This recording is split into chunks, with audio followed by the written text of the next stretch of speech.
Hi friends, this is Mrs. Bissot here. Now that we're done reading the story Shapes All Around Us, it is time to take our Wonders closed reading companion and please turn to page 17. Now I took out page 17 for you so that we could work together. You go ahead and leave it in your book, please. Page 17, a 1 and a 7. And what is the first thing we do on our paper? We write our name. Very good. Write your name up here on the green part, please, in your most beautiful writing. I am going to write Mrs. Bissot. Very good. Now I bet you're getting much faster writing your name, aren't you? All right, friends. Shapes all around us. And look, that is the title of our worksheet, and it has a picture of our book, Shapes All Around Us. So we know that we're using this book to answer the questions in this worksheet. And look, we have a tip of the week from this little girl, and her name is Maria. And it says, when I reread, that means when you read a story again, when I reread, I look at the photos, the photos, the pictures that they took that are in here. So I think that's what we're going to be doing to help us answer the questions. So now let's take a look. What do they want us to do? It says, look, which things in the picture have you seen? Draw them. Wow, we saw a lot of things in this book.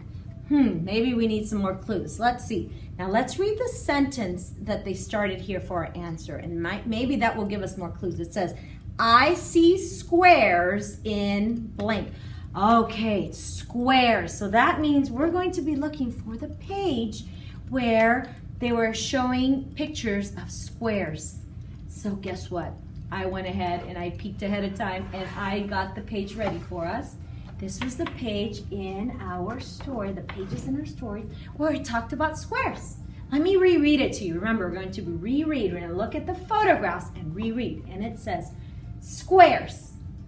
Look at these squares. Some are big, some are small. Count them all. So look, 1, 2, 3, 4, 5, 6, 7, 8, 9, 10, 11, 12, 13, 14. Ooh, I see 14 squares. This quilt is made of many squares. Look at this. Look how many squares that has. All of the little squares make one big square. This big square can make you warm. All right, my friends. So now we have these pictures. Which ones of these things have you seen before? Give me a thumbs up from your home, from wherever you're watching, if you have seen a picture frame or a frame like this made out of squares before. Give me a thumbs up if you've ever seen a sandwich that's been cut up into squares. Give me a thumbs up if you've eaten or seen square crackers. Yes. Give me a thumbs up if you've seen squares, the sides here of the dice. Yeah. How about on the blocks? Do you see the squares on the blocks? Have you seen those at home or at school or at daycare or wherever you've gone to play with blocks? Yeah. Who has seen a real life quilt or owns a quilt with all the little squares? All right. So friends, right here it says, which of the pictures have you seen? Draw them. So for this, we'll pick one, but you can pick any of these pictures that you want. If you want to draw all of them, you can draw all of them. Now friends, I'm going to draw a quilt. You could draw whichever picture you want, but just make sure that your sentence matches the picture. So I'm going to draw a quilt, and I'm going to make sure I write the word quilt down here. So you want to copy me, we could write quilt together and draw quilt together.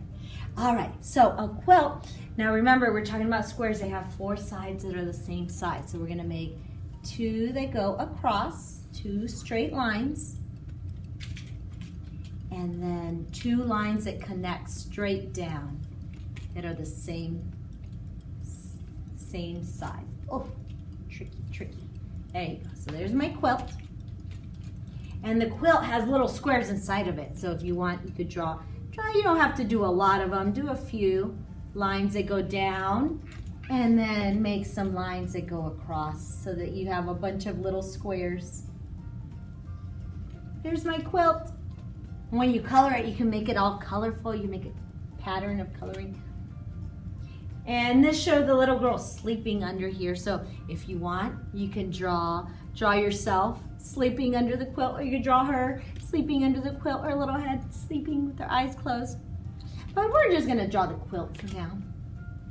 And then when you're all done, now we have to finish the sentence that goes with our picture. And it says, so since they already started the sentence for us, let's make some reading dots. And we're gonna put reading dot under I see squares in, and I think we're going to use our sight word this week. We're going to write A. I see squares in a quilt. Okay, that way we're using our sight word for this week. So our sight word this week was A, and we're going to make a lowercase a over here because remember, our sentence already has a capital letter. It only needs one capital letter unless you have a name in there. We don't have any names. So it's going to be a lowercase a. Please, friends, remember, don't put random uppercases. Only put capital letters at the beginning of your sentences, or if you're writing something that has a name of something. Okay, so we're going to make an A. So a cookie with a line behind it. A, that's an easy sight word. It only has one letter. And make a reading dot. I see squares in a. Now, our next word is quilt. Now remember, we don't want to squish it next to the A. If you squish it next to the A, it's going to say a quilt. And that's going to be silly. So make sure you get your spacer, whatever you use for your spacer. Maybe you use your popsicle stick or an eraser, a pencil, a crayon. Put something right here to make space so you do not squish your next letter next to the A. And we're going to write the word quilt. I see squares in a quilt. Now say quilt out loud. Quilt. Qu, qu. What letter do we hear in qu, qu? Q. So over here, and make sure we have space. Don't squish it next to the A. Let's make a Q. And a Q kind of looks like an A. It's a cookie with a line, but the line is going to keep going down under the ground, and it's going to have a little hook that goes back up. That's pointy. Qu, qu. And look, listen to the sound. Qu. The Q is always with a U. Did you know that? That's a little secret. Whenever you write words with a Q, you're also going to have a U behind it. So you're going to make a U underneath, curve, and the U goes under the grass. And that's what makes the sound qua. A Q and a U says qua. Qua-ilt. So this is where we're going to start using our sounds and what we know, our letters and sounds, to help us spell. Qua-ilt. It. Qua-it. What letter makes the sound it? An I. Lowercase I with the dot. Remember, the dot doesn't touch the stick. The dot's like a little flying dot. So now it says quilt. Quill. What letter makes the sound L? An L. So make an L. And a lowercase L is a tall letter, straight line down from sky to ground. Okay, so this says, I see squares in a quilt. In a quilt. Quilt. What's the last sound that we hear in quilt? T. Very good. T. That's another tall letter. And we are done with our sentence. And let's make a reading dot. I see squares in a quilt. Now, how are people going to know that we are done with our sentence? What do we need to add at the very, very end? A period. Very good. Add a period. A dot completes the thought. It's on the bottom, on the floor of the last thing that we drew. Now, you did a great job, friends. Look at your amazing picture and go ahead and reread your sentence one more time. I see squares in a quilt.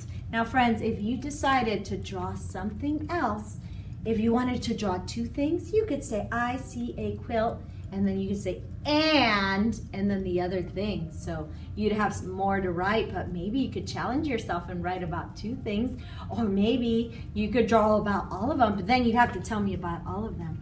Remember, we used our book to help us find the answers to our story.